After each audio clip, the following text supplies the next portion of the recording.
నా బర్త్‌డే ఇలా the unexpected అయిద్దని అనుకోలేదు. ఫస్ట్ టైమ్ ఒక రెస్టారెంట్ ఫిక్స్ అయ్యాను నేను. అక్కడే తినాలి, ఈ ఐటెమ్సే తినాలి అని. కానీ ఆ రెస్టారెంట్ క్లోజ్డ్‌లో ఉందంట. గూగుల్‌లో కూడా మెన్షన్ చేయలేదు. నేను ఆ ఐటెమ్ ఎప్పుడు తినాలనుకున్నా కూడా ఇలాగే అవుతుంది ఏదో ఒకటి. సో, పక్కనే విజయవాడలో స్టాల్స్ ఉండేటట్టు ఇక్కడ కూడా ఫుడ్ కోర్ట్ లాగా ఉంటుందని చెప్పి తీసుకెళ్లారు. కానీ అక్కడ ఓన్లీ స్నాక్ ఐటెమ్సే ఉన్నాయి. అవి కూడా కొన్ని షాప్సే ఉన్నాయి. ఇంక ఫుడ్ వెతుక్కోవడంలోనే టైం అయిపోద్దేమో అని డిసప్పాయింట్ అయ్యాను. ఇంకా అలా కొంచెం ముందుకు నడుచుకుంటూ వెళ్తే ఇంకొక రెస్టారెంట్ వచ్చింది. అక్కడ క్రౌడ్ చాలా ఎక్కువ ఉంది.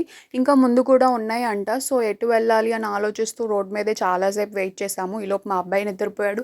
మా అమ్మాయి కూడా ఆకలేస్తుంది, నిద్రొస్తుంది అని చెప్తూనే ఉంది. మా అమ్మాయికి ఆప్షన్స్ ఇస్తే ఒక రెస్టారెంట్ నేమ్ సెలెక్ట్ చేసింది. నాకు నచ్చింది లేనప్పుడు ఏదైతే ఏమైంది అని చెప్పి వెళ్ళాము గానీ, అక్కడ ఫుడ్ అయితే నాకు చాలా నచ్చింది. అంబియన్స్ కూడా బావుంది. ఫుడ్ తిన్నాక ఎనర్జీ వచ్చింది. పిల్లలు కూడా ఎక్కువ గోల్ చేయలేదు కదా అని చెప్పేసి ఇంకా స్ట్రీట్ ఫుడ్స్ ఎక్స్‌ప్లోర్ చేద్దామని వెళ్ళాము.